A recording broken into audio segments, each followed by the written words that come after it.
ಓಂ ಶಾಂತಿ. ಪತ್ರಪುಷ್ಪ February 2026. Trimurti ದಾದಿಯವರ ಮೂಲಕ ಸಿಕ್ಕಿರುವಂತಹ ಅಮೂಲ್ಯ ಶಿಕ್ಷಣಗಳು. ಮೊದಲಿಗೆ ಗುಲ್ಜಾರ್ ದಾದೀಜಿಯವರು ನುಡಿಸಿದಂತಹ ಮಾತುಗಳು. ಕರ್ಮಾತೀತ ಆಗ್ಲಿಕ್ಕೋಸ್ಕರ ಕರ್ಮೇಂದ್ರಿಯಗಳನ್ನು ಗೆದ್ದು ಕರ್ಮೇಂದ್ರಿಯಗಳಿಂದ ಕರ್ಮವನ್ನು ಮಾಡಿಸ್ಬೇಕಾಗಿದೆ. ದಾದಿಯವರು 14/11/2011 ಇಸ್ವಿಯಲ್ಲಿ ಮಾಡಿರುವಂತಹ ಕ್ಲಾಸ್ ಆಗಿದೆ. ನೀವೆಲ್ಲರೂ ಕೂಡ ಸೇವೆ ಹಾಗೂ ಮಿಲನವನ್ನು ಆಚರಣೆ ಮಾಡಲಿಕ್ಕೋಸ್ಕರ ನಿಮ್ಮ ಮನೆಯಲ್ಲಿ ತಲುಪಿಬಿಟ್ಟಿದ್ದೀರಾ. ಈ ಚಾನ್ಸ್ ಪ್ರತಿ ಝೋನ್ಗೂ ಕೂಡ ಸಿಗತ್ತೆ. ಮತ್ತು ಖುಷಿಯಿಂದ ಎಲ್ಲರೂ ಕೂಡ ಇದನ್ನು ನಿಭಾಯಿಸ್ತಾ ಇದ್ದೀರಾ. ಈ ಚಾನ್ಸ್ನಿಂದ ಪೂರ್ತಿ ಬ್ರಾಹ್ಮಣ ಪರಿವಾರವನ್ನು ಸಮೀಪದಲ್ಲಿ ಮಿಲನ ಮಾಡಲಿಕ್ಕೆ ನೋಡಲಿಕ್ಕೆ ಸಿಗತ್ತೆ. ಸೇವೆಯ ಬಲನೂ ಕೂಡ ಸಿಗತ್ತೆ, ಫಲನೂ ಕೂಡ ಸಿಗತ್ತೆ. ಯಾರದ್ದೇ ಸೇವೆ ಮಾಡಿ ಮೊದಲು ನಿಮ್ಮ ಅವಸ್ಥೆಯನ್ನು ಆ ರೀತಿ ಮಾಡ್ಕೊಳ್ಳಿ, ಆಗಲೇ ಸೇವೆ ಆಗತ್ತೆ. ಸೇವೆಯ ಬಲ ನಿಮ್ಮಲ್ಲಿ ತುಂಬಿಕೊಳ್ಳಿ. ಮತ್ತೆ ಯಾರ ಸೇವೆ ಮಾಡ್ತೀರಾ ಅವರಲ್ಲಿ ಆ ಬಲ ತುಂಬ್ತಾ ಹೋಗುತ್ತೆ. ಸೇವೆಯ ಚಾನ್ಸ್ ಅಂತೂ ಪ್ರೀತಿಯಿಂದ ಸ್ವೀಕಾರ ಮಾಡಿ ಸೇವೆಗಳನ್ನು ಮಾಡ್ತಾ ಇದ್ದೀರಾ, ಮತ್ತೆ ಮುಂದೆನೂ ಕೂಡ ಮಾಡ್ತಾ ಇರ್ತೀರಾ. ಈ ರೀತಿ ಸೇವೆಯ ಚಾನ್ಸ್ ತಗೊಳ್ಳೋದ್ರಲ್ಲಿ ಖುಷಿ ಇರುತ್ತೆ. ನಾವೆಲ್ಲರೂ ಕೂಡ ಖುಷಿಯಾಗಿದ್ದೀವಿ. ಯಾವ ಟರ್ನಿನ ಸೇವೆ ಇರುತ್ತೆ ಅದರಲ್ಲಿ ಬಾಬರವರು ಸ್ಪೆಷಲ್ ಆಗಿ ಅವರ ಮೇಲೆ ದೃಷ್ಟಿಯನ್ನ ಹರಿಸ್ತಾರೆ. ಇಲ್ಲಿ ಏನೇ ಸೇವೆ ಮಾಡ್ತೀರಾ ಬೆಳಗಿನಿಂದ ಸಂಜೆವರೆಗೂ ಎಲ್ಲರ ಮುಖದಲ್ಲಿ ಎಲ್ಲರ ಬಾಯಿಂದ ಬಾಬಾ ಬಾಬಾ ಶಬ್ದನೇ ಬರ್ತಾ ಇರತ್ತೆ. ಮನಸ್ಸಿನಲ್ಲಿ ತಂದೆಯ ವಿನಃ ಬೇರೆ ಯಾವುದೂ ಕೂಡ ನೆನಪಿಗೆ ಬರಲ್ಲ. ಇಲ್ಲಿನ ವಾಯುಮಂಡಲದಲ್ಲಿ ಪ್ರತಿಯೊಬ್ಬರೂ ಕೂಡ ಒಬ್ಬ ತಂದೆಯ ಮಸ್ತಿಯಲ್ಲಿ, ಅವರ ನೆನಪಿನ ಮಸ್ತಿಯಲ್ಲಿ ಇರ್ತಾರೆ. ಅದಕ್ಕೋಸ್ಕರ ಬಾಬರವರ ವಿನಃ ಬೇರೇನೂ ಕೂಡ ನೆನಪಿಗೆ ಬರೋದಿಲ್ಲ. ಸೇವೆಯ 8-10 ದಿನ ಜೀವನದಲ್ಲಿ ವಿಶೇಷ ದಿನ ಆಗಿದೆ. ಅದಕ್ಕೋಸ್ಕರ ಒಂದು ಕ್ಷಣನೂ ಕೂಡ ವ್ಯರ್ಥವಾಗಿ ಕಳಿಬಾರ್ದು. ಯಾಕೆಂದ್ರೆ ಇಲ್ಲಿ ಎಲ್ಲ ಪ್ರಕಾರದ ಸಹಯೋಗ ಇದೆ ಅಂದಾಗ ಅದರ ಲಾಭವನ್ನು ನೀವು ಪಡ್ಕೊಳ್ಬೇಕಾಗಿದೆ.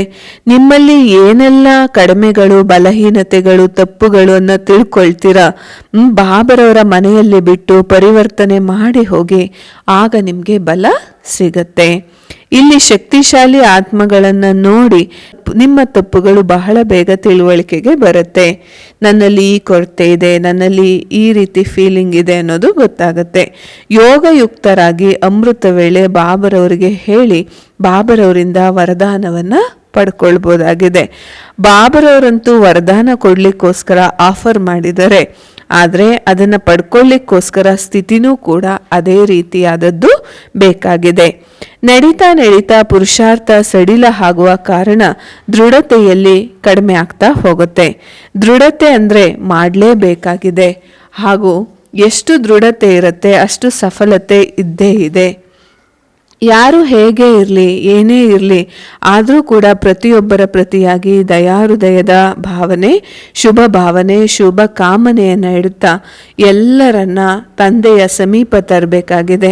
ಬಾಬಾ ಅಂತೂ ಎಲ್ಲ ಸಮಯದಲ್ಲೂ ಬಯಸ್ತಾರೆ, ನನ್ನಲ್ಲಿ ಒಂದೊಂದು ಮಗುವೂ ಕೂಡ ಕರ್ಮಾತೀತ ಅವಸ್ಥೆಗೆ ಸಮೀಪ ಬರಬೇಕು ಅಂತ. ಕರ್ಮಾತೀತದ ಅರ್ಥನೇ ಆಗಿದೆ ಅತೀತ, ಅಂದರೆ ಭಿನ್ನವಾಗಿರೋದು, ಡಿಟ್ಯಾಚ್ ಆಗಿರೋದು. ಆದರೆ ಈಗ ಕರ್ಮಾತೀತದ ಅರ್ಥ ಇದಾಗಿದೆ, ಕರ್ಮದ ಬಂಧನಗಳಿಂದ ಮುಕ್ತರಾಗೋದಾಗಿದೆ. ಯಾವಾಗ ಬೇಕೋ ಆಗ ಕರ್ಮೇಂದ್ರಿಯಗಳಿಂದ ತಮ್ಮನ್ನು ತಾವು ಭಿನ್ನ ಹಾಗೂ ಪ್ರಿಯ ಅಂತ ತಿಳ್ಕೊಂಡು, ಯಾವಾಗ ಬೇಕೋ ಆಗ ಕರ್ಮೇಂದ್ರಿಯಗಳ ಆಧಾರವನ್ನು ಪಡ್ಕೊಂಡು ಕರ್ಮವನ್ನು ಮಾಡಿ ವಶ ಆಗಬಾರ್ದಾಗಿದೆ. ಹೇಗೆ ನೋಡಿ, ಕೆಲವೊಮ್ಮೆ ಕೋಪ ಬರುತ್ತೆ, ಇದು ಕೂಡ ಕರ್ಮ ಆಗಿದೆ ಅಲ್ವಾ. ಯಾವಾಗ ಕೋಪ ಬರುತ್ತೆ ಅಷ್ಟು ಹೇಳ್ತೀರಲ್ವಾ, ಅರೆ ಶಾಂತ ಆಗ್ಬಿಡಿ ಅಂತ. ಆದರೆ ಕೋಪ ತಮ್ಮ ಕಡೆ ಬಹಳಷ್ಟು ಸೆಳೆಯುತ್ತೆ. ಆ ಬಂಧನದಿಂದ ಮುಕ್ತ ಆಗಲಿಕ್ಕೆ ಸಾಧ್ಯ ಆಗೋದಿಲ್ಲ. ಇಚ್ಛೆಗಳು ಏನೆಲ್ಲ ಉತ್ಪನ್ನ ಆಗತ್ತೆ ಅದು ಅಷ್ಟು ನಿಮ್ಮನ್ನು ವಶ ಮಾಡಿಬಿಡತ್ತೆ. ನಾವು ಬಯಸಿದ್ರೂ ಕೂಡ ಆ ರೀತಿ ಕರ್ಮ ಮಾಡಬಾರ್ದು ಅಂತ, ಆದರೆ ಕರ್ಮದ ಬಂಧನದಲ್ಲಿ ಬಂಧಿತ ಆಗ್ಬಿಡ್ತೀರಾ. ಕರ್ಮಾತೀತರಾಗೋದು ಅಂದ್ರೇ ಕರ್ಮದ ಬಂಧನದಲ್ಲಿ ಬರದೇ ಇರೋದು. ಕರ್ಮ ಅಂತೂ ಮಾಡಲೇಬೇಕಾಗತ್ತೆ. ಯಾಕೆಂದರೆ ಕರ್ಮೇಂದ್ರಿಯಗಳ ಆಧಾರವನ್ನು ಪಡ್ಕೊಂಡಿರಿ ಅಂದಾಗ ಕರ್ಮ ಅಂತೂ ಮಾಡಲೇಬೇಕು. ಆದರೆ ಕರ್ಮವನ್ನ ಮಾಡ್ತಾ ಇದ್ದಾಗ್ಯೂ ಕೂಡ ಕರ್ಮದ ಬಂಧನದಿಂದ ಡಿಟ್ಯಾಚ್, ಭಿನ್ನ ಹಾಗೂ ತಂದೆಗೆ ಪ್ರಿಯರು ಆಗಬೇಕಾಗಿದೆ. ನಾವೆಲ್ಲರೂ ಕೂಡ ಕರ್ಮಾತೀತ ಆಗುವಂಥ ಪುರುಷಾರ್ಥದಲ್ಲಿ ಇದ್ದೀವಿ. ಯಾವುದೇ ಕರ್ಮ ಮಾಡ್ತೀವಿ ಆದರೆ ಮಾಲೀಕ ಆಗಿ ಕರ್ಮ ಮಾಡಬೇಕು. ಯಾಕೆಂದರೆ ಕರ್ಮೇಂದ್ರಿಯಗಳು ನನ್ನವಾಗಿವೆ ಅಂದಾಗ ಯಾವುದು ನನ್ನದಾಗಿದೆ ಅದಕ್ಕೆ ನಾನು ಮಾಲೀಕ ಆಗಿದ್ದೀನಿ. ಅದಕ್ಕೋಸ್ಕರನೇ ನನ್ನದು ಅಂತ ಬರುತ್ತೆ ಅಲ್ವಾ. ಯಾವುದೇ ಕರ್ಮೇಂದ್ರಿಯಗಳು ಕರ್ಮದಲ್ಲಿ ತರ್ತೀರಾ, ಕರ್ಮ ಮಾಡ್ತೀರಾ ಅಂದರೆ ಕರ್ಮ ಬಂಧನದಲ್ಲಿ ತರಬೇಡಿ. ಆಗಲೇ ನಾವು ಕರ್ಮಾತೀತ ಆಗ್ಲಿಕ್ಕೆ ಸಾಧ್ಯ ಆಗತ್ತೆ. ಆದರೆ ಕರ್ಮದ ಮೊದಲು ಆಧಾರ ಏನಿದೆ, ಮೊದಲು ಸಂಕಲ್ಪ ನಡೆಯುತ್ತೆ, ಇದನ್ ಮಾಡಬೇಕು ಅಂತ, ಇದನ್ ಮಾಡಬಾರ್ದು ಅಂತ ಸಂಕಲ್ಪ ಬರುತ್ತೆ. ಹಾಗೂ ಸಂಕಲ್ಪ ಯಾರು ಉತ್ಪನ್ನ ಮಾಡೋದು? ಮನಸ್ಸು ಉತ್ಪನ್ನ ಮಾಡುತ್ತೆ ಅಲ್ವಾ. ಮನಸ್ಸಿನಲ್ಲಿಯೇ ಸಂಕಲ್ಪ ಉತ್ಪನ್ನ ಆಗತ್ತೆ ಅಂದಾಗ ಕರ್ಮಾತೀತ ಆಗ್ಲಿಕ್ಕೋಸ್ಕರ ನಾವು ಮಾಯಾಜಿತರು ಕೂಡ ಆಗಬೇಕು. ಯಾಕೆಂದ್ರೆ ಮನಸ್ಸು ನನ್ನದಾಗಿದೆ. ನಾನು ಮನಸ್ಸು ಅಂತ ಯಾವತ್ತೂ ಕೂಡ ಹೇಳೋದಿಲ್ಲ ಅಲ್ವಾ. ಇದು ನನ್ನ ಮನಸ್ಸು ಅಂತ ಹೇಳ್ತೀರಾ. ನನ್ನ ಮನಸ್ಸು ಉದಾಸ ಆಗಿದೆ, ಬೇಜಾರಾಗಿದೆ, ನನ್ನ ಮನಸ್ಸು ತುಂಬ ಖುಷಿಯಾಗಿದೆ, ನನ್ನ ಮನಸ್ಸು ಇವತ್ತು ಉದಾಸ ಆಗಿದೆ, ಈ ರೀತಿ ಹೇಳ್ತೀರಾ. ನಾನು ಮನಸ್ಸು ಅಂತ ಏನಾದರೂ ಅಪ್ಪಿತಪ್ಪಿ ಹೇಳಿದ್ರೂ ಕೂಡ ಎಲ್ಲರೂ ಅದನ್ನು ಕೇಳಿ ನಗ್ತಾರೆ. ಅಂದಾಗ ಮನಸ್ಸು ನನ್ನದಾಗಿದೆ. ಮನಸ್ಸು ನನ್ನದಾಗಿದೆ ಅಂದರೆ ಯಾವ ಸಂಕಲ್ಪವನ್ನು ನಾನು ಮಾಡ್ಲಿಕ್ಕೆ ಬಯಸ್ತೀನಿ ಅದನ್ನೇ ಮಾಡಬೇಕಾಗತ್ತೆ. ಈ ರೀತಿ ಎಲ್ಲ ಯಾವುದೋ ಒಂದು ಇಚ್ಛೆ ಉತ್ಪನ್ನ ಆಯಿತು, ಅದಕ್ಕೆ ವಶ ಆದ್ವಿ ಅಂದಾಗ ಇದನ್ನ ಕರ್ಮಾತೀತ ಅವಸ್ಥೆ ಅಂತ ಹೇಳಲಿಕ್ಕೆ ಸಾಧ್ಯ ಆಗೋದಿಲ್ಲ. ಕರ್ಮ ಬಂಧನದಲ್ಲಿ ಬಂದ್ಬಿಟ್ರಿ. ಮಾಲೀಕ ಅಂತೂ ನಾನಾಗಿದ್ದೀನಿ. ಕರ್ಮದ ಯಾವುದೇ ಬಂಧನದಲ್ಲಿ ಬರದೇ ಇರೋದು ಅಂದರೆ ಕರ್ಮಾತೀತರಾಗೋದು. ಬಾಕಿ ಅಂತೂ ಕರ್ಮಾತೀತ ಆಗ್ಬಿಡ್ತೀರ ಫೈನಲಲ್ಲಿ. ನಂತರ ನಾವು ನಮ್ಮ ರಾಜ್ಯದಲ್ಲಿ ಹೋಗ್ತೀವಿ. ಆದರೆ ಈಗ ಕರ್ಮೇಂದ್ರಿಯಗಳ ಆಧಾರದಲ್ಲಿ ಇರಬೇಕಾಗಿದೆ. ಇದ್ರೂ ಕೂಡ ಕರ್ಮಾತೀತ ಅವಸ್ಥೆಯ ಅನುಭವ ಮಾಡಬೇಕು ಅಂದಾಗ ಯಾವುದೇ ಕರ್ಮದ ಬಂಧನದಲ್ಲಿ ಬರಬಾರ್ದು. ಅದಕ್ಕೋಸ್ಕರ ಮನಸ್ಸನ್ನ ಗೆಲ್ಲುವಂಥವ್ರಾಗಬೇಕು. ಯಾವ ಸಂಕಲ್ಪ ತಪ್ಪಾಗಿದೆ, ಅಯಥಾರ್ಥವಾಗಿದೆ, ವ್ಯರ್ಥ ಆಗಿದೆ, ಆ ವ್ಯರ್ಥ ಸಮಾಪ್ತಿ ಆಗಿದೆಯಾ, ಇದರಿಂದ ವ್ಯರ್ಥ ಸಮಯನೂ ಕೂಡ ಬಚಾವಾಗ್ಬಿಡತ್ತೆ ಅಂದಾಗ ಕರ್ಮಾತೀತ ಆಗ್ಲಿಕ್ಕೋಸ್ಕರ ಈ ಸಂಗಮ ಯುಗದಲ್ಲಿ ಮನಸ್ಸನ್ನ ಗೆಲ್ಲಬೇಕಾಗತ್ತೆ. ಯಾಕೆಂದ್ರೆ ಸಂಕಲ್ಪ ಉತ್ಪತ್ತಿ ಆಗೋದೆ ಮನಸ್ಸಿನಿಂದ ಆಗಿದೆ. ಹಾಗೂ ಮನಜೀತ ಆಗ್ಲಿಕ್ಕೋಸ್ಕರ ಆತ್ಮ ಮಾಲೀಕ ಆಗಿದ್ದೇನೆ. ಈ ಶರೀರದ ಮಾಲೀಕ, ಪ್ರತಿ ಕರ್ಮೇಂದ್ರಿಯದ ಮಾಲೀಕ ಆಗಿದ್ದೇನೆ.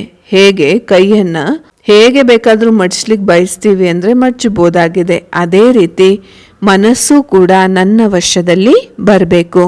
ಯಾವಾಗ ಬೇಕೋ ಆಗ ಸಂಕಲ್ಪ ಮಾಡಬೇಕು. ಈ ರೀತಿ ಎಲ್ಲ ಶುಭ ಸಂಕಲ್ಪ ಮಾಡಲಿಕ್ಕೆ ಬಯಸ್ತೀನಿ ಹಾಗೂ ವ್ಯರ್ಥ ಸಂಕಲ್ಪ ಬಂದ್ಬಿಡತ್ತೆ ಅಂತ ಅಲ್ಲ.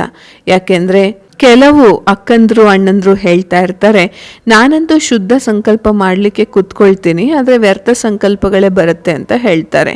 ಬರ್ತಾ ಇದೆ ಅಂದ್ರೆ ಅರ್ಥ ಮಾಲೀಕತ್ವ ಇನ್ನೂ ಬಂದಿಲ್ಲ ಅಂತ ಅರ್ಥ.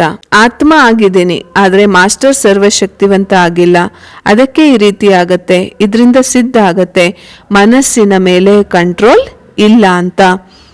ಮನಸ್ಸಿನ ಮೇಲೆ ಕಂಟ್ರೋಲ್ ಅಂದ್ರೇನೆ ಮನಸ್ಸನ್ನ ಗೆಲ್ಲೋದಾಗಿದೆ ಅಂದಾಗ ಮೊದಲು ಚೆಕ್ ಮಾಡ್ಕೊಳ್ಳಿ, ಕರ್ಮಾತೀತ ಆಗ್ಲಿಕ್ಕೋಸ್ಕರ ನನ್ನ ಮನಸ್ಸನ್ನ ನಾನು ಗೆದ್ದಿದ್ದೇನಾ, ಮನಸ್ಸಿನ ಮಾಲೀಕ ಆಗಿದ್ದೇನಾ ಅಂದಾಗ ನಾವೆಲ್ಲರೂ ಕೂಡ ಪರಸ್ಪರದಲ್ಲಿ ಕೇಳ್ಕೊಳ್ಬೇಕು, ಕರ್ಮಾತೀತ ಅವಸ್ಥೆಗೆ ನಾವು ಸಮೀಪ ಇದ್ದೀವ? ನಿಮ್ಮ ಕರ್ಮೇಂದ್ರಿಯಗಳ ಮೇಲೆ ನಿಮಗೆ ಕಂಟ್ರೋಲ್ ಇದೆಯಾ? ಯಾವಾಗ ಬೇಕೋ ಆಗ ಕರ್ಮೇಂದ್ರಿಯಗಳನ್ನು ಯೂಸ್ ಮಾಡಬೇಕು, ಮಾಲೀಕರಾಗಿ ನಡೆಸಲಿಕ್ಕೆ ಸಾಧ್ಯನಾ? ಒಂದು ವೇಳೆ ಅಭ್ಯಾಸದ ಕಾರಣ ಬುದ್ಧಿ ಊಟದ ಕಡೆ, ಕುಡಿಯೋದ್ರ ಕಡೆ, ಉಡೋದ್ರ ಕಡೆ ಹೋಗ್ತಾ ಇದೆ ಅಂದರೆ ಆತ್ಮ ಮಾಲೀಕ ಕರ್ಮಕ್ಕೆ ವಶ ಆಗ್ಬಿಡ್ತು ಅಲ್ವಾ ಅಂದಾಗ ಇದನ್ನು ಚೆಕ್ ಮಾಡ್ಕೊಳ್ಳಿ. ಯಾವುದೇ ಕರ್ಮೇಂದ್ರಿಯಗಳಿಗೆ ನಾವು ವಶ ಆಗಿಲ್ವಾ ಅನ್ನೋದನ್ನು ಪರೀಕ್ಷೆ ಮಾಡ್ಕೊಳ್ಬೇಕು. ಬಾಬರವರ ಜೊತೆ ಅವರೇ ಹೋಗ್ಲಿಕ್ಕೆ ಸಾಧ್ಯ ಆಗತ್ತೆ ಯಾರು ಕರ್ಮೇಂದ್ರಿಯಗಳನ್ನು ಗೆದ್ದಿರ್ತಾರೆ. ಹೇಗೆ ಬ್ರಹ್ಮ ಬಾಬರವರು ಕರ್ಮೇಂದ್ರಿಯಗಳನ್ನು ಗೆಲ್ಲುವಂಥವರು ಆಗಿದ್ದಾರೆ, ಈ ರೀತಿ ಆಗಬಾರ್ದು. ನಮಗೆ ಮನಸ್ಸಿರಲಿಲ್ಲ ಆದರೂ ಮಾತಾಡ್ಬಿಟ್ವಿ, ಮಾಡಿಬಿಟ್ವಿ, ಕೆಲಸ ಕಾರ್ಯ ಆಗ್ಬಿಡ್ತು, ಬಂಧನದಲ್ಲಿ ಬಂಧಿಸ್ಕೊಂಡ್ಬಿಟ್ವಿ ಅಂತ ಹೇಳಬಾರ್ದು. ಕರ್ಮೇಂದ್ರಿಯಗಳಿಗೆ ಯಾರು ವಶ ಆಗ್ತಾರೆ? ಹೇಗೆ ಬ್ರಹ್ಮ ಬಾಬರವರ ಸಮಾನ ಇದ್ದಾರೆ ಅಂತ ಹೇಳಲಿಕ್ಕೆ ಸಾಧ್ಯ ಆಗೋದಿಲ್ಲ. ಅದಕ್ಕೋಸ್ಕರ ಚೆಕ್ ಮಾಡ್ಕೊಳ್ಳಿ, ಯಾವ ಕರ್ಮೇಂದ್ರಿಯಗಳು ನನ್ನನ್ನು ತನ್ನ ಕಡೆ ಆಕರ್ಷಿತ ಮಾಡ್ತಾ ಇದೆ ಅಂತ. ಹೊಸಬರಿರ್ಬೋದು, ಹಳಬ್ರಿರ್ಬೋದು, ಎಲ್ಲರೂ ಕೂಡ ಜೊತೆಯಲ್ಲಿಯೇ ಹೋಗಬೇಕಾಗಿದೆ ಅಂದಾಗ ಸಮಾನರಾಗಬೇಕು. ನಾವೆಲ್ಲರೂ ಕೂಡ ಕರ್ಮ ಬಂಧನದಿಂದ ಡಿಟ್ಯಾಚ್ ಆಗ್ತೀವಿ ಅಂದಾಗ ಜೊತೆಯಲ್ಲಿ ಹೋಗ್ತೀವಿ ಅಂದಾಗ ಇದೇ ಬಾಬರವರ ನಿತ್ಯ ಶಿಕ್ಷಣ ಸಿಗ್ತಾ ಹೋಗುತ್ತೆ. ದೇಹ ಬಾನದಿಂದ ಮುಕ್ತ ಆಗುವಂಥವರೇ ಕರ್ಮಾತೀತ ಅವಸ್ಥೆಯನ್ನು ಪಡ್ಕೊಳ್ಳಿಕ್ಕೆ ಸಾಧ್ಯ. ದೇಹ ಬಾನ ಅಂದ್ರೇ ನಾನು ಶರೀರ ಆಗಿದ್ದೀನಿ ಈ ಫೀಲಿಂಗಲ್ಲಿ ಬರೋದು. ಹಾಗೂ ದೇಹ ಅಭಿಮಾನ ಅಂದರೆ ಯಾವುದಾದ್ರೂ ವಿಶೇಷತೆಗಳ ಅಹಂಕಾರದಲ್ಲಿ ಬರೋದು. ದೇಹ ಬಾನಕ್ಕಿಂತ ದೇಹ ಅಹಂಕಾರ ಬಹಳ ಮೋಸ ಮಾಡುತ್ತೆ. ಅದಕ್ಕೋಸ್ಕರ ಬಾಬಾ ಹೇಳ್ತಾರೆ, ದೇಹ ಅಭಿಮಾನವನ್ನು ಇಟ್ಕೊಳ್ಳೇಬಾರ್ದಾಗಿದೆ. ದೇಹ ಬಾನದಿಂದ ಭಿನ್ನ ಆಗ್ಬಿಡ್ಬೇಕು. ನಾನು ಆತ್ಮ ಆಗಿದ್ದೀನಿ, ನಾನು ಶರೀರ ಅಲ್ಲ. ಈ ದೇಹ ಬಾನದಿಂದ ಮುಕ್ತರಾಗಿ ಯಾವುದೇ ಕರ್ಮೇಂದ್ರಿಯಗಳು ತನ್ನ ಕಡೆ ಸೆಳೀತಾ ಇಲ್ವಾ, ಯಾವಾಗ ಅದರಿಂದ ಮುಕ್ತರಾಗ್ತೀರಾ, ಸೆಳೆತ ಆಗೋದಿಲ್ಲ, ಆಗಲೇ ಕರ್ಮಾತೀತರಾಗಿ ಬಾಬೋರ್ ಜೊತೆ ಹೋಗಲಿಕ್ಕೆ ಸಾಧ್ಯ ಆಗತ್ತೆ. ಅಂದಾಗ ರೆಡಿ ಇದ್ದೀರಾ? ಈ ಆತ್ಮನ ಪಾಠ ಏನಿದೆ ಮಧ್ಯ ಮಧ್ಯದಲ್ಲಿ ಸ್ಮೃತಿ ಹಾಗೂ ಚೆಕ್ಕಿಂಗ್ ಬೇಕು. ಕರ್ಮದಲ್ಲಿ ಆತ್ಮನ ಬಾನವನ್ನು ಮರ್ತೋಗ್ಬೇಕು. ಅಂದರೆ ಕರ್ಮ ತನ್ನ ಕಡೆ ಸೆಳೆಯುತ್ತೆ ಅಂದಾಗ ಇಲ್ಲಿಂದ ಅಭ್ಯಾಸ ಮಾಡಿ ನಾವು ಕರ್ಮಾತೀತರಾಗಬೇಕು. ಸರ್ವಶಕ್ತಿವಂತನ ಶಕ್ತಿಗಳ ಉಡುಗೊರೆಯನ್ನು ತಗೊಂಡೋಗಿ. ಬಾಬರವರಂತೂ ಕೊಡ್ತಾ ಇದ್ದಾರೆ, ಅದಕ್ಕೋಸ್ಕರ ಹೇಳ್ತಾರೆ ಅಲ್ವಾ, ತಗೊಂಡು ಹೋಗಿ. ಮಕ್ಕಳು ತಂದೆಯ ಸಮಾನ ಆಗ್ಬೇಡಿ ಅಂತ ಅಂದಾಗ ಏನು ಆಗಬೇಕೋ ಅದು ಆಗೋಯ್ತು ಅಂತ ಹೇಳಬೇಡಿ. ನನ್ನ ಬಾಬಾ, ಮೇರಾ ಬಾಬಾ, ನನ್ನ ಬಾಬಾ ಅಂತ ಹೇಳ್ತಾ ಇರಬೇಕು. ನನ್ನ ವಸ್ತುವನ್ನು ಯಾವತ್ತೂ ಕೂಡ ಮರಿಲಿಕ್ಕೆ ಸಾಧ್ಯ ಆಗೋದಿಲ್ಲ. ನನ್ನದು ನನ್ನಿಂದ ಯಾವತ್ತೂ ಬೇರೆ ಆಗೋದಿಲ್ಲ. ಆ ನನ್ನದು ಅನ್ನೋದನ್ನು ಬಿಟ್ಬಿಡ್ಬೇಕಾಗಿದೆ. ಅರ್ಧಂಬರ್ಧ ಬಿಡಬಾರ್ದು, ಪೂರ್ತಿಯಾಗಿ ಬಿಡಬೇಕು. ಎಲ್ಲಿ ಸಾಹಸ ಇರುತ್ತೆ, ಎಲ್ಲಿ ಮಕ್ಕಳಲ್ಲಿ ಸಾಹಸ ಇರುತ್ತೆ, ಅಲ್ಲಿ ತಂದೆಯ ಸಹಯೋಗ ಇದ್ದೇ ಇರುತ್ತೆ. ಹೃದಯದಿಂದ ದೃಢ ಸಂಕಲ್ಪ ಮಾಡಿ, ಬಾಬಾ ಇಂದಿನಿಂದ ನಾನು ಇದನ್ನು ಬಿಟ್ಟಿದ್ದೀನಿ ಅಂದಾಗ ಬಾಬರವರು ಎಕ್ಸ್ಟ್ರಾ ಸಹಯೋಗವನ್ನು ಕೊಡ್ತಾರೆ. ದೃಢತೆ ಸಫಲತೆಯ ಕೀ ಆಗಿದೆ. ದೃಢತೆ ಸದಾ ಜೊತೆಯಲ್ಲಿರಬೇಕು. ಅದಕ್ಕೋಸ್ಕರ ಬಾರಿಗೂ ನಿಮ್ಮ ಚೆಕ್ಕಿಂಗ್ ಮಾಡ್ಕೊಳ್ಳಿ. ಯಾಕೆಂದರೆ ಯಾವುದೇ ಸಂಕಲ್ಪ ಈ ರೀತಿ ಬಂತು ಅಂದರೆ ದೃಢತೆ ಬಲಹೀನ ಆಗ್ಬಿಡತ್ತೆ. ಆ ಸಂಕಲ್ಪವನ್ನು ತಕ್ಷಣ ಕಟ್ ಮಾಡಿ ಇದೇ ಗೀತೆಯನ್ನು ಹಾಡ್ತಾ ಇರಿ. ಏನು ಪಡಿಬೇಕಿತ್ತೋ ಅದನ್ನು ಪಡ್ಕೊಂಡ್ಬಿಟ್ಟಿದ್ದೀನಿ ಅಂದಾಗ ಬಾಬರವರ ಮುಂದೆ ಇಂತಹ ದೃಶ್ಯವನ್ನು ತೋರಿಸ್ತಾರೆ. ಬಾಬಾ ನೀವು ಬಯಸ್ತೀರಾ ಅಂದರೆ ಇದನ್ನು ಮಾಡ್ತೀವಿ ಅಂತ ಮಕ್ಕಳು ಹೇಳ್ತಾರೆ. ಎಲ್ಲರೂ ಕೂಡ ಈಗ ಕರ್ಮಾತೀತ ಆಗಲೇಬೇಕು ಅಂದಾಗ ಯಾವುದೇ ಕರ್ಮೇಂದ್ರಿಯಗಳಿಗೆ ವಶ ಆಗಬಾರ್ದು. ಮತ್ತು ಮುಖ ಎಂದಿಗೂ ಕೂಡ ಬಾಡೋಗಬಾರ್ದು. ಅರಳಿರುವ ಹೂವಿನ ಸಮಾನ ಸದಾ ಖುಷಿಯಾಗಿರಬೇಕು. ಯಾಕೆಂದರೆ ಪರಮಾತ್ಮ ಸಿಕ್ಕಿದರೆ, ಕೆಲವರಂತೂ ಸಾಧಾರಣ ಮಾತಿದೆಯಾ, ಪ್ರಪಂಚದಲ್ಲಿ ಪರಮಾತ್ಮನನ್ನು ಮಿಲನ ಮಾಡಲಿಕ್ಕೋಸ್ಕರ ಪಾಪ ಏನೇನೆಲ್ಲ ಮಾಡ್ತಾ ಇರ್ತಾರೆ. ಆದರೆ ಭಗವಂತ ಬಂದು ನಮ್ಮ ತಂದೆ ಆಗ್ಬಿಟ್ಟಿದ್ದಾರೆ. ಅದಕ್ಕೋಸ್ಕರ ನಾವು ಎಷ್ಟು ಖುಷಿಯ ಅದೃಷ್ಟಶಾಲಿಗಳಾಗಿದ್ದೀವಿ. 1 ವರ್ಷದಲ್ಲಿ ಒಮ್ಮೆ ಈ ಒಂದು ದೊಡ್ಡ ಹಾಲ್ನಲ್ಲಿ ಎಲ್ಲರೂ ಕೂಡ ಸೇರ್ತೀವಿ, ನಾವು ಖುಷಿ ಆಗ್ಬಿಡ್ತೀವಿ. ಇಷ್ಟು ಸಹೋದರ ಸಹೋದರಿಯರು ಎಲ್ಲಿ ಸಿಗ್ತಾರೆ? ಡೈಮಂಡ್ ಹಾಲಲ್ಲಿ ಎಷ್ಟು ಜನ ಸೇರ್ತೀವಿ. ಈಗಂತೂ ಎಲ್ಲರೂ ಸಿಕ್ಬಿಟ್ಟಿದ್ದೀವಿ. ನಾಳೆ ಬಾಬರವರನ್ನು ನೋಡಿ ಖುಷಿ ಆಗ್ಬಿಡ್ತೀವಿ ಅಲ್ವಾ, ಅಂದರೆ ಮಿಲನ ಮಾಡಿ. ಮತ್ತು ಇನ್ನೇನು ಬೇಕು ನಮಗೆ? ಸರ್ವಶಕ್ತಿವಂತ ತಂದೆ ನಮ್ಮವರಾಗಿದ್ದಾರೆ, ಮತ್ತಿನ್ನೇನು ಬೇಕು? ಏನು ಪಡ್ಕೊಳ್ಬೇಕಾಗಿತ್ತೋ ಅದನ್ನು ಪಡ್ಕೊಂಡ್ಬಿಟ್ಟಿದ್ದೀವಿ. ಎಲ್ಲರೂ ಪಡ್ಕೊಂಡಿದ್ದೀರಾ ತಾನೇ? ಪರಮಾತ್ಮನನ್ನು ಪಡ್ಕೊಂಡಿದ್ದೀರಾ ಅಂದರೆ ಮತ್ತಿನ್ನೇನು ಬೇಕು? ದಾದಿ ಜಾನಕಿಜಿಯವರ ಅಮೂಲ್ಯ ಶಿಕ್ಷಣಗಳು. ಅಶರೀರಿ ಆಗುವಂಥ ಪ್ರಾಕ್ಟೀಸ್ ಇದ್ದಾಗ ಮಾಯಾ ರೂಪಿ ಸೊಳ್ಳೆ ನೊಣಗಳು ನಮ್ಮ ಬಳಿ ಬರಲಿಕ್ಕೆ ಸಾಧ್ಯ ಆಗೋದಿಲ್ಲ. ದಾದಿಯವರು ನುಡಿಸಿದಂತಹ ಮಹಾವಾಕ್ಯಗಳು ದಿನಾಂಕ 10/11/2006. ಅಮೃತ ವೇಳೆ ನೆನಪಿನಲ್ಲಿ ಕುಳಿತುಕೊಳ್ತೀರಾ, ಆಗ ತಂದೆಯ ಬಾಲಕರಾಗಿ ಕುಳಿತುಕೊಳ್ತೀವಿ. ನಂತರ ಸಂಜೆ ಮುಸ್ಸಂಜೆ ಸಮಯದಲ್ಲಿ ಮಾಲೀಕರಾಗಿ. ಈ ರೀತಿ ಅನುಭವ ಆಗತ್ತಾ? ಬೆಳಗಿನ ಜಾವದಲ್ಲಿ ಯೋಗಿಗಳು, ವಿದ್ಯೆಯ ಸಮಯದಲ್ಲಿ ಜ್ಞಾನಿಗಳು, ಹಗಲಿನಲ್ಲಿ ಕರ್ಮಯೋಗಿಗಳು ಎಲ್ಲರ ಜೊತೆಯಾಗಿ ಕೆಲಸ ಮಾಡ್ತಾರೆ. ತಮ್ಮ ವಿಶೇಷತೆ ಅನುಸಾರ ಬಾಬರವ್ರಿಗೆ ಸಹಯೋಗ ಕೊಡ್ತಾರೆ. ಯಾಕೆಂದ್ರೆ ಪ್ರತಿಯೊಬ್ಬರಿಗೂ ತಮ್ಮ ತಮ್ಮದೇ ಆದಂಥ ವಿಶೇಷತೆಗಳಿವೆ. ನಿಮ್ಮದು ಏನೆಲ್ಲ ವಿಶೇಷತೆ ಇದೆ, ಆ ವಿಶೇಷತೆಯಿಂದ ಯಾವುದೇ ಸೇವೆ ಮಾಡ್ತೀರಾ ಆಗ ಗೊತ್ತಾಗತ್ತೆ ಅಲ್ವಾ, ಇದಂತೂ ನಾವು ಮಾಡೇ ಮಾಡ್ತೀವಿ ಅಂತ. ಅದಕ್ಕೋಸ್ಕರ ಯಾರಿಗಾದ್ರೂ ಯಾವುದೇ ಟ್ರೈನಿಂಗ್ ತೆಗೆದುಕೊಳ್ಳುವಂತ ಮಾತಿಲ್ಲ. ಭಗವಂತ ಹೇಗೆ ಕಲಿಸ್ಕೊಡ್ತಾರೆ, ಯಾರು ಇದನ್ನ ಕಲಿಸ್ಕೊಡ್ಲಿಕ್ಕೆ ಸಾಧ್ಯ ಇಲ್ಲ. ಯಾಕೆಂದ್ರೆ ಅನುಭವದಿಂದ ಎಲ್ಲರೂ ಕೂಡ ಕಲಿತಾರೆ. ಚಿಕ್ಕವರಿದ್ರು ಅಂತಂದ್ರೆ ಬಾಬರವರು ಬೆರಳುಗಳನ್ನ ಹಿಡಿದು ನಡೆಸ್ತಾರೆ.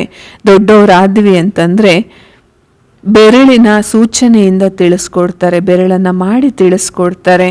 ದೊಡ್ಡವರಾಗಿದ್ದೀರಾ ಅಂದ್ರೆ ಸೂಚನೆಗಳನ್ನ ಕ್ಯಾಚ್ ಮಾಡ್ಕೊಂಡು ನಡಿಬೇಕಾಗತ್ತೆ. ಅಂದಾಗ ಬುದ್ಧಿವಂತರಾಗಿದ್ದೀವಿ. ಅದಕ್ಕೆ ಬಾಬಾ ಹೇಳ್ತಾರೆ, ಈಗ ಏನ್ ಮಾಡಬೇಕು ಅಂತ ಕೇಳಬಾರ್ದು, ಪದೇ ಪದೇ ಯೋಚನೆ ಮಾಡಬಾರ್ದು. ಸಮಯವೂ ಕೂಡ ಸಮೀಪತೆಯನ್ನು ನೋಡಿ ಬಹಳ ಸೂಚನೆ ಕೊಡ್ತಾ ಇರುತ್ತೆ. ಅದರ ಅನುಸಾರವಾಗಿ ಕೆಲಸವನ್ನ ಮಾಡ್ತಾ ಹೋಗಿ. ಕೇಳೋದ್ರಲ್ಲೇ ಸಮಯವನ್ನ ವೇಸ್ಟ್ ಮಾಡ್ತೀರಾ, ಯೋಚನೆ ಮಾಡೋದ್ರಲ್ಲಿ ಸಮಯವನ್ನ ವ್ಯರ್ಥ ಮಾಡ್ತೀರಾ. ಬಾಬಾ ಹೇಳ್ತಾರೆ, ನಿಮ್ಮ ಬಳಿ ಸಮಯದ ಖಜಾನೆ ಬಹಳಷ್ಟಿದೆ. ಜ್ಞಾನದ ಖಜಾನೆ, ಗುಣಗಳ ಖಜಾನೆ, ಶಕ್ತಿಗಳ ಖಜಾನೆ ಇದೆ. ಸಂಗಮದ ಬಹಳ ಅಮೂಲ್ಯ ಸಮಯ. ಇದೆಲ್ಲ ಖಜಾನೆಯನ್ನ ಕೊಡ್ಸಿದ್ದಾರೆ. ಯಾಕೆಂದ್ರೆ ಸಂಗಮದ ಸಮಯದ ತಿಳುವಳಿಕೆ ಇಲ್ಲ ಅಂದ್ರೆ ನಮ್ಮಲ್ಲಿ ಜ್ಞಾನ ಎಲ್ಲಿಂದ ಬರುತ್ತೆ, ಗುಣ ಹಾಗೂ ಶಕ್ತಿಗಳು ಎಲ್ಲಿಂದ ಬರುತ್ತೆ ಅಂದಾಗ ಸಂಗಮಯುಗಿ ಸಮಯದ ಮಹತ್ವವನ್ನ ತಿಳ್ಕೊಂಡಿದ್ದೀರಾ. ಈಗ ಸಮಯವನ್ನ ಹಾಳು ಮಾಡಬಾರ್ದು. ಬಾಬಾ ಇದನ್ನ ಹೇಳ್ತಾರೆ, ನನ್ನನ್ನು ನೆನಪು ಮಾಡಿ ಅಂತ ಹೇಳ್ತಾರೆ. ಬಾಬರವರು ನನ್ನ ನೆನಪು ಮಾಡಿ ಸಾಕು ಅಂತ ಹೇಳ್ತಾರೆ. ಪೂರ್ತಿ ಅಟೆನ್ಷನ್ ಯಾವಾಗ ಬಾಬೋರ್ ಕಡೆ ಹೋಗುತ್ತೆ ಆಗ ಬಾಬರವರು ಏನ್ ಮಾಡ್ಲಿಕ್ಕೆ ಹೇಳ್ತಾರೆ ಅದಾಗ್ಬಿಡತ್ತೆ. ಯಾರದ್ದೇ ಕೆಲವರದು ಕರ್ಮ ಬಂಧನ, ಕೆಲವ್ರದ್ದು ಲೆಕ್ಕಾಚಾರ ಇರುತ್ತೆ, ತಾನೇ ಚುಕ್ತ ಆಗ್ಬಿಡತ್ತೆ. ಅಂದಾಗ ಇದು ವಂಡರ್ ಆಗಿದೆ. ಪ್ರತಿಯೊಬ್ಬರೂ ಕೂಡ ಅನುಭವಿಗಳಾಗಿದ್ದೀರಾ. ಒಂದೇ ಫ್ಯಾಮಿಲಿಯಲ್ಲಿ ಇರ್ಬೋದು ತಾವೆಲ್ಲರೂ ಕೂಡ, ಆದರೆ ಪ್ರತಿಯೊಬ್ಬರದು ಕೂಡ ತಮ್ಮದೇ ಆದಂಥ ಪಾತ್ರ ಇದೆ. ಲೌಕಿಕತೆಯಿಂದ ಅಲೌಕಿಕತೆಗೆ ಬಂದ್ಬಿಟ್ಟಿದ್ದೀರಾ. ಲೌಕಿಕತೆ ಇಂದ ಮುಕ್ತರಾಗಿದ್ದೀರಾ ಅಂದಾಗ ಸಾಧಾರಣತೆಯೂ ಕೂಡ ನಮ್ಮಲ್ಲಿ ಚೆನ್ನಾಗ್ ಅನ್ಸಲ್ಲ. ಯಾಕೆಂದ್ರೆ ಬಾಬರವರು ಪೂರ್ತಿ ದಿನ ಶ್ರೇಷ್ಠ ಸ್ಥಿತಿಯಲ್ಲಿದ್ದು ಶ್ರೇಷ್ಠ ಪಾತ್ರವನ್ನ ಮಾಡ್ಲಿಕ್ಕೋಸ್ಕರ ಮಾತುಗಳನ್ನ ತಿಳಿಸ್ಕೊಡ್ತಾರೆ. ಮುರಳಿಯ ಸಮಯದಲ್ಲಿ ಬಾಬಾ ನೆನಪು ತರಿಸ್ತಾರೆ. ನಡೀತಾ, ತಿರ್ಗಾಡ್ತಾ, ಓಡಾಡ್ತಾ, ತಿಂತ, ಕುಡಿತಾ ನೆನಪು ತರಿಸ್ತಾ ಇರ್ತಾರೆ. ಅಂದಾಗ ಬಾಬರವರ ಮಕ್ಕಳಾದ್ಮೇಲೆ ಎಷ್ಟು ಖುಷಿಯಾಗಿದೆ. ಬಾಬರವರ ಮನೆಯಲ್ಲಿ ಏನೆಲ್ಲ ಕೆಲಸ ಮಾಡ್ತೀರಾ, ಸೇವೆ ಮಾಡ್ತೀವಿ, ಅದರಿಂದಲೂ ಖುಷಿಯಾಗಿದ್ದೀವಿ. ನನ್ನಿಂದ ಎಲ್ಲರೂ ಕೂಡ ಖುಷಿಯಾಗಬೇಕಾಗಿದೆ ಅಂದಾಗ ಖುಷಿಯಿಂದ ಮಾಡೋದ್ರಿಂದ ಏನು ಮಾಡ್ತೀರಾ ಅದು ಅಕ್ಯುರೇಟ್ ಆಗಿ ನಡೆಯುತ್ತೆ. ಅದಕ್ಕೋಸ್ಕರ ಏನೆಲ್ಲ ಸೇವೆ ಮಾಡ್ತೀರಾ ಪ್ರೀತಿಯಿಂದ ಮಾಡಿ, ಒಳ್ಳೆಯ ರೀತಿಯಿಂದ ಮಾಡಿ. ಅಲ್ಲಿ ಎಕ್ಸಸೈಸಿನ ಅವಶ್ಯಕತೆನೇ ಬರೋದಿಲ್ಲ, ಸುಸ್ತೇ ಆಗೋದಿಲ್ಲ, ಮತ್ತೆ ಖುಷಿನೂ ಕೂಡ ಬಹಳಷ್ಟು ಇರುತ್ತೆ. ಸರ್ವರ ಸಹಯೋಗದಿಂದ ಎಷ್ಟು ದೊಡ್ಡ ಕಾರ್ಯನೇ ಆಗಿರಲಿ ಸಹಜ ಆಗ್ಬಿಡತ್ತೆ. ಯಾರು ಬ್ರಹ್ಮ ಕುಮಾರ ಕುಮಾರಿಯರಿದ್ದಾರೆ ಅವರು ಸಹಯೋಗವನ್ನ ಕೊಡ್ತಾರೆ. ಬುದ್ಧಿಯಿಂದ ಕೆಲಸ ತಗೊಳ್ಳೋದನ್ನ ಕಲ್ತಿದ್ದಾರೆ. ಯಾಕೆಂದ್ರೆ ಬ್ರಹ್ಮ ಕುಮಾರ ಕುಮಾರಿಯರಿಗೆ ಯೋಗಿ ಆಗ್ಲಿಕ್ಕೋಸ್ಕರ ಸ್ವಲ್ಪ ಪರಿಶ್ರಮ ಪಡಬೇಕಾಗತ್ತೆ. ಸಹಯೋಗಿಗಳಾಗೋದ್ರಲ್ಲಿ ಕಷ್ಟ ಆಗೋದಿಲ್ಲ. ಸಹಯೋಗಿಗಳಾಗೋದ್ರಲ್ಲಿ ಕೇವಲ ಸತ್ಯತೆಯ ಅವಶ್ಯಕತೆ ಇದೆ. ಯೋಗಿಗಳಾಗೋದ್ರಲ್ಲಿ ಏಕಾಗ್ರತೆಯ ಅವಶ್ಯಕತೆ ಇದೆ. ಹಾಗೂ ಪ್ರತಿಯೊಬ್ಬರೂ ಕೂಡ ಒಂದು ಉದಾಹರಣೆ ಆಗ್ಲಿಕ್ಕೋಸ್ಕರ ಎಲ್ಲರೂ ಸತ್ಯ ಹೃದಯದಿಂದ ಎಲ್ಲರನ್ನ ಖುಷಿ ಪಡಿಸ್ತಾ ಹೋಗಿ. ಸದಾ ಖುಷಿಯಾಗಿದ್ದು ಸರ್ವರಿಗೂ ಸದಾ ಖುಷಿಯ ಖಜಾನೆಯನ್ನ ಹಂಚ್ತಾ ಹೋಗಿ. ಯಾರಿಗೆ ಕೊಡ್ತಾರೆ, ಜ್ಞಾನ ಕೊಡ್ತಾರೆ, ಗುಣ ಕೊಡ್ತಾರೆ, ಏನೇ ಮಾಡಿದ್ರು ಅದು ಜಾಸ್ತಿ ಆಗ್ತಾ ಹೋಗುತ್ತೆ, ಕಡಿಮೆ ಆಗೋದಿಲ್ಲ. ಎಷ್ಟು ಪರಿಶ್ರಮ ಪಡ್ತೀರಾ ಅಷ್ಟು ಸಂಪಾದನೆ ಆಗತ್ತೆ. ದಾನದ ಅದ್ಭುತ ನಡೆಯುತ್ತಲ್ವಾ. ಎಷ್ಟು ಕೊಡ್ತಾ ಹೋಗ್ತೀರಾ ಅಷ್ಟು ಹೆಚ್ಚಾಗ್ತಾ ಹೋಗುತ್ತೆ. ದಾನಿಗಳಿಗೆ ಯಾವುದೇ ಪರಿಶ್ರಮ ಪಡೋ ಅವಶ್ಯಕತೆ ಇಲ್ಲ. ಆದರೆ ಸಂಪಾದನೆ ಮಾಡುವಂಥವ್ರಿಗೆ ಬಹಳಷ್ಟು ಕಷ್ಟ ಪಡಬೇಕಾಗತ್ತೆ. ಸ್ವಲ್ಪ ಕೇರ್ಲೆಸ್ ಆಗಿದ್ದೀವಿ ಅಂದರೆ ಯಾವುದೇ ಸಣ್ಣ ತಪ್ಪಾಯಿತು ಅಂದರೆ ಸಂಪಾದನೆಯ ಚಾನ್ಸನ್ನು ಕಳ್ಕೊಂಡ್ಬಿಡ್ತೀವಿ. ಇವತ್ತು ಸಂಪಾದನೆ ಮಾಡ್ತೀವಿ, ನಾಳೆ ಕಳ್ಕೊಂಡ್ಬಿಡ್ತೀವಿ. ಆದರೆ ದಾನ ಮಾಡುವಂಥವ್ರದ್ದು ಕಮಾಲಾಗಿದೆ, ಅದ್ಭುತ ಆಗಿದೆ. ಎಷ್ಟು ದಾನ ಮಾಡ್ತೀರಾ ಅಷ್ಟು ಹೆಚ್ಚಾಗ್ತಾ ಹೋಗುತ್ತೆ. ನಿಮಿತ್ತ ಭಾವ, ನಮ್ರತಾ ಸ್ವರೂಪ, ನಿರ್ಮಲ ಸ್ವಭಾವ ಇತ್ತು ಅಂದರೆ ಎಲ್ಲ ಸೇವೆಗಳನ್ನು ತಂತಾನೆ ಬಾಬರವರು ಮಾಡಿಸ್ತಾರೆ.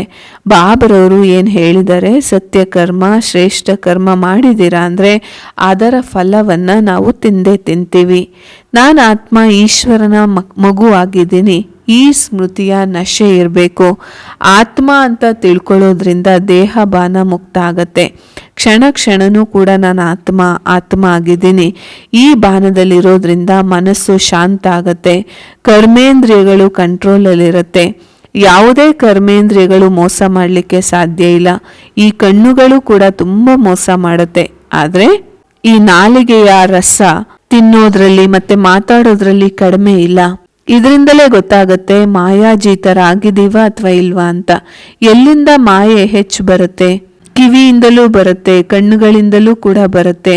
ತಿಂತ ಕುಡಿತಾ ಬಹಳ ಗಮನ ಇರಬೇಕು ನಮ್ಮ ಮೇಲೆ. ಊಟ ತಿನ್ನುವಾಗಲೂ ಕೂಡ ಬಾಬೋರ ನೆನಪಿರಬೇಕು. ನೀರು ಕುಡಿಯುವ ಸಮಯದಲ್ಲೂ ಕೂಡ ಬಾಬೋರ್ನ ಮರಿಬಾರ್ದು. ಇಷ್ಟು ಒಳಗಡೆ ಆಟೋಮ್ಯಾಟಿಕ್ ಆಗಿ ಬಾಬೋರವರ ನೆನಪು ಬರ್ತಾ ಇರಬೇಕು.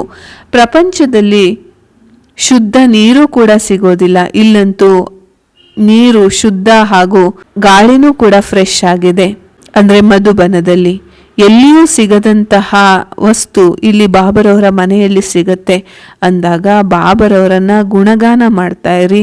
ಅದರಿಂದ ಬಾಬರವರ ಎಲ್ಲ ಗುಣಗಳು ನಮ್ಮಲ್ಲಿ ಬರ್ತಾ ಹೋಗುತ್ತೆ. ಬಾಬರವರಲ್ಲಿ ಏನು ಮಹಿಮೆ ಇದೆ ಅದು ನಮ್ಮಲ್ಲಿ ಬರ್ತಾ ಹೋಗುತ್ತೆ. ಯಾವಾಗ ಬಾಬರವರ ಗುಣಗಳ ಮೇಲೆ ಗಮನ ಇರುತ್ತೆ ಆಗ ಗುಣಗಳು ನಮ್ಮಲ್ಲಿ ಬರ್ತಾ ಹೋಗುತ್ತೆ. ಪ್ರೀತಿಯ ಸಾಗರ ಬಾಬರವರ ನೆನಪಿನಲ್ಲಿ ಮುಳುಗ್ತಾ ಹೋಗಿ ಬುದ್ಧಿ ಬಹಳ ಶಕ್ತಿಶಾಲಿ ಆಗತ್ತೆ. ಆಗ ಅನ್ಸುತ್ತೆ ಸುಳ್ಳು ಮಾಯೆ, ಸುಳ್ಳು ಕಾಯೆ, ಸುಳ್ಳು ಈ ಪೂರ್ತಿ ಜಗತ್ತು ಅಂತ. ಇದೆಲ್ಲ ಸುಳ್ಳಾಗಿದೆ, ಒಬ್ಬ ತಂದೆಯೇ ಸತ್ಯ ಆಗಿದ್ದಾರೆ ಅಂದಾಗ ಜ್ಞಾನದ ಸಾಗರ ತಂದೆಯ ನೆನಪಿನಲ್ಲಿ ಮುಳುಗಬೇಕಾಗಿದೆ. ಆಗಲೇ ರತ್ನಗಳಿಂದ ಮಾಲಾಮಾಲಾಗ್ಬಿಡ್ತೀವಿ. ಜ್ಞಾನಾಮೃತದಿಂದ ನಾವು ಮಧುರರು ಆಗ್ಲಿಲ್ಲ ಅಂತಂದ್ರೆ ಇದರ ಅರ್ಥನೇ ಆಗಿದೆ ಜ್ಞಾನ ರತ್ನಗಳಿಂದ ನಮ್ಗೆ ಆಟ ಆಡ್ಲಿಕ್ಕೆ ಬರೋದಿಲ್ಲ ಅಂತ. ಬಾಲ್ ಆಟ ಆಡೋ ಬದಲಾಗಿ ಕೆಲವರು ಕಲ್ಲಲ್ಲಿ ಆಟ ಆಡ್ತಾರೆ ಅಂತಂದ್ರೆ ಅವರ ಸ್ಥಿತಿ ಏನಾಗ್ಬೋದು? ನಾವು ಯಾವ ರೀತಿ ಮಾತಾಡ್ತೀವಿ ಅದೇ ರೀತಿ ಕೇಳ್ತಾರೆ. ಬಾಬಾ ಹೇಳ್ತಾರೆ ನಿಮ್ಮ ಸಂಕಲ್ಪ ಇರುತ್ತೆ, ಅದೇ ರೀತಿ ವೈಬ್ರೇಷನ್ಸ್ ಇರುತ್ತೆ.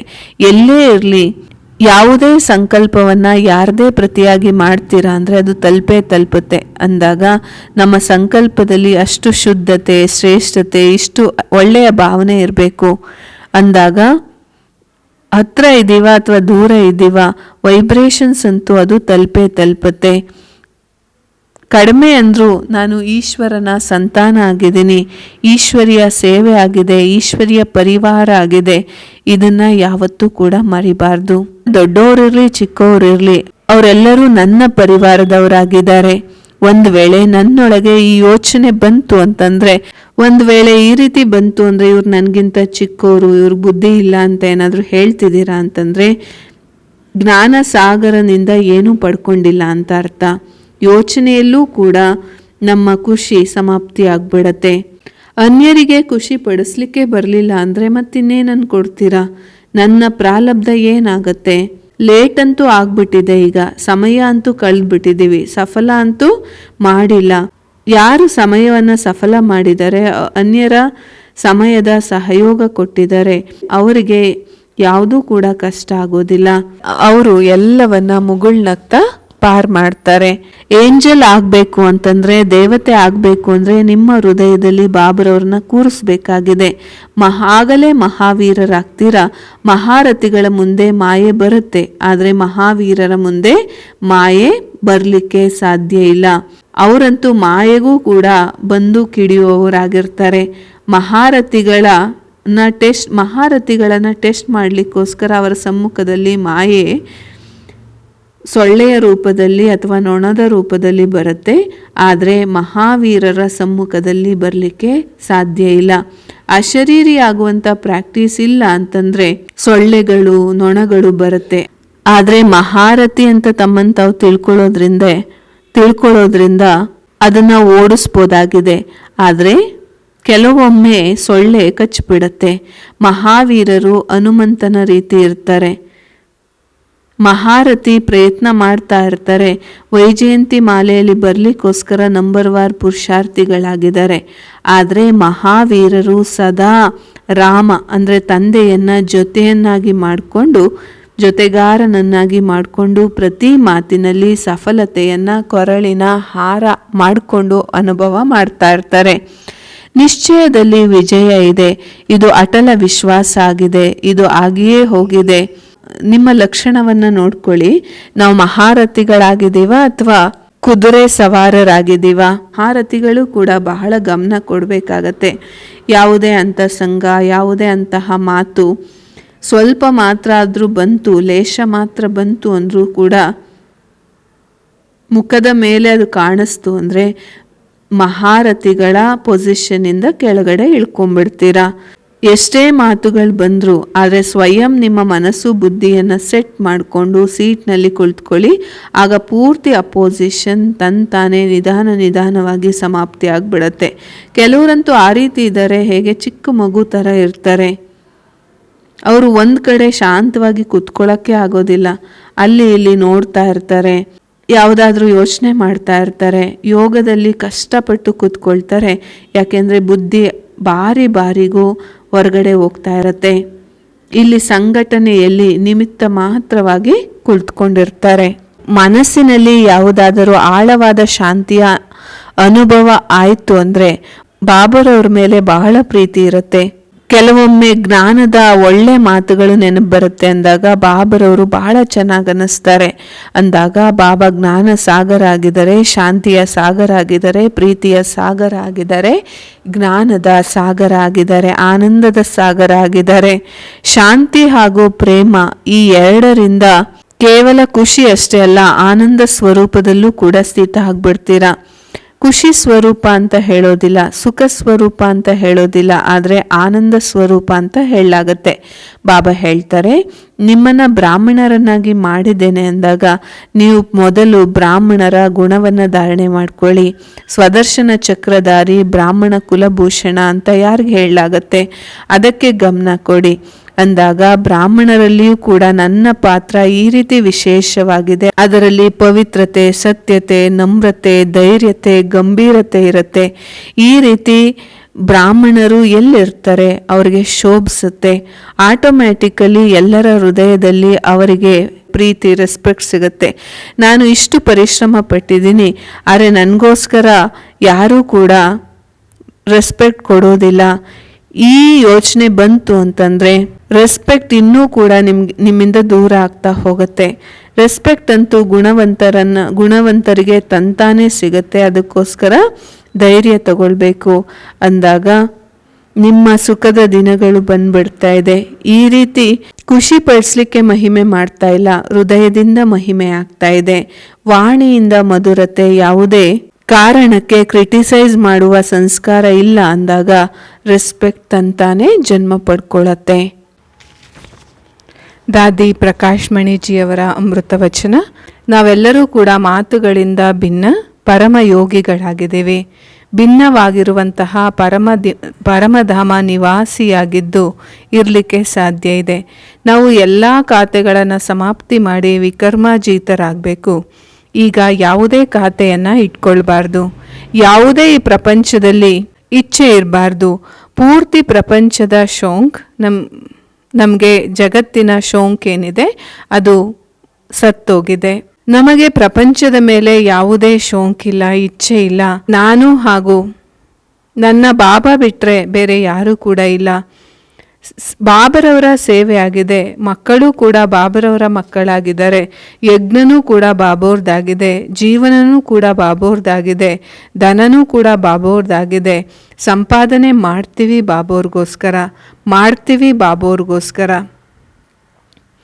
ಬದುಕಿರೋದೇ ಬಾಬೋರ್ಗೋಸ್ಕರ ಆಗಿದೆ, ಎಲ್ಲವೂ ಕೂಡ ಬಾಬೋರಾಗಿದ್ದಾರೆ ಅಂದಾಗ ಇದೇ ಒಂದು ನಶೆ ಅಥವಾ ಶೌಕ್ ಇರಬೇಕಾಗಿದೆ. ಬಾಕಿ ಯಾವುದೇ ಇಚ್ಛೆಗಳಿರಬಾರ್ದು. ಎಲ್ಲಿವರೆಗೂ ಬದುಕಿರ್ತೀರಿ ಅಲ್ಲಿವರೆಗೂ ಕಲಿಬೇಕಾಗಿದೆ. ವಿದ್ಯೆಯ ಶೌಕ್ ಅವಶ್ಯಕವಾಗಿ ಇರಬೇಕು, ಆದರೆ ಈ ರೀತಿನೂ ಕೂಡ ಅಲ್ಲ. ವಿದ್ಯೆಯ ಇಚ್ಛೆ ಇದೆ, ಶೌಕ್ ಇದೆ, ಆದರೆ ಸೇವೆಯಿಂದ ದೂರ ಆಗ್ತೀವಿ ಅಂತಲೂ ಇರಬಾರ್ದು. ಪ್ರತಿಯೊಂದು ಮಾತಿನಲ್ಲಿ ಬ್ಯಾಲೆನ್ಸ್ ಇರಬೇಕು. ಯೋಗಿಯಾಗಿದ್ದೀನಿ, ಇದು ನನ್ನ ಪರ್ಸ್ನಲ್ ಇಂಟ್ರೆಸ್ಟ್ ಆಗಿದೆ, ಆದರೆ ನಾವು ಯೋಗಿಗಳಾಗಿದ್ದೀವಿ, ತಿಂದ್ವಿ, ಕುಡಿದ್ವಿ, ಎದ್ದೇಳ್ತೀವಿ, ಕುಳಿತುಕೊಳ್ತೀವಿ, ಎಲ್ಲವೂ ಯೋಗದಲ್ಲಿ. ಅವರ ಹೆಸರೇ ಆಗಿದೆ ನಿರಂತರ ಯೋಗಿಗಳು. ಇದರ ಅರ್ಥ ಈ ರೀತಿ ಅಲ್ಲ, ಟೈಮ್ ಸಿಕ್ಕಾಗಷ್ಟೇ ಸ್ವೀಟ್ ಸೈಲೆನ್ಸಿನ ಮಜಾ ಪಡ್ಕೊಳ್ತೀವಿ ಅಂತ ಅಲ್ಲ. ಮಾತಿಗಿಂತ ಹೆಚ್ಚು ಸ್ವೀಟ್ ಸೈಲೆನ್ಸ್ನಲ್ಲಿ ಇರಿ. ಬಾಬರವರ ಮಹಾವಾಕ್ಯವನ್ನು ನೆನ್ಪಿಟ್ಕೊಳ್ಳಿ. ನಾವು ನಮ್ಮ ಮಧುರತೆಯನ್ನು ಯಾವಾಗಲೂ ಕೂಡ ಕಾಪಾಡ್ಕೊಳ್ಬೇಕು. ಅನೇಕ ಮಾತುಗಳನ್ನು ಕೇಳಿಯೂ ಕೇಳಬಾರ್ದಾಗಿದೆ. ನಾವು ಲೈಟ್ ಹೌಸ್ ಆಗಬೇಕು, ಫಸ್ಟ್ ಗ್ರೇಡ್ ಯೋಗಿಗಳಾಗಬೇಕು. ಅದಕ್ಕೋಸ್ಕರ ಸ್ವೀಟ್ ಸೈಲೆನ್ಸಿನ ಮಜಾವನ್ನು ಕೂಡ ತೆಗೆದುಕೊಳ್ಬೇಕಾಗಿದೆ. ಜ್ಞಾನಿ ಯೋಗಿಗಳಿಗೆ ಹೇಳಲಾಗತ್ತೆ ತ್ರಿಕಾಲದರ್ಶಿಗಳು ಅಂತ. ಅವರ ಬುದ್ಧಿಯಲ್ಲಿರುತ್ತೆ ಪ್ರತಿಯೊಬ್ಬರೂ ಕೂಡ ಸತೋ ರಜೋ ತಮೋ ಸ್ಟೇಜ್ ಅನುಸಾರ ಪಾತ್ರ ಮಾಡ್ತಾ ಇದ್ದಾರೆ. ಯಾವುದೇ ಸ್ಥಿತಿಯಲ್ಲಿ ನಮ್ಮ ಸ್ಥಿತಿಯನ್ನು ನಾವು ಕೆಡಿಸ್ಕೊಳ್ಬಾರ್ದಾಗಿದೆ. ಒಂದು ವೇಳೆ ಯಾವುದೇ ಕಾರಣದಲ್ಲಿ ನಿಮ್ಮ ಸ್ಥಿತಿ ಹಾಳಾಗ್ತಿದೆ ಅಂದರೆ ಇದು ಕೂಡ ಖಾತೆಯಾಗಿ ತಯಾರಾಗತ್ತೆ. ಜ್ಞಾನಿಯ ಅರ್ಥವೇ ಆಗಿದೆ ಯಾವುದೇ ತಮ್ಮ ಖಾತೆ ಮಾಡ್ಕೊಳ್ಬಾರ್ದಾಗಿದೆ. ನಮ್ಮ ವ್ಯವಹಾರ ಯಾವ ರೀತಿ ಇರಬೇಕು ಅಂದರೆ ತಿಂತ ಕುಡಿತ ನಿರಾಹಾರಿಗಳ ಥರ ಎಲ್ಲರ ಜೊತೆ ಇರ್ತಾ ಬಾಲ ಬ್ರಹ್ಮಚಾರಿಗಳ ರೀತಿ ಇರಬೇಕು. ನಾವು ಯೋಗಿ ಜನ ಆಗಿದ್ದೀವಿ, ನಮ್ಮನ್ನು ಯಾರು ತಿಳ್ಕೊಂಡಿದ್ದಾರೆ? ನಮ್ಮ ಒಂದೊಂದು ಕ್ಷಣವೂ ಕೂಡ ವಜ್ರ ಸಮಾನ ಆಗಿದೆ.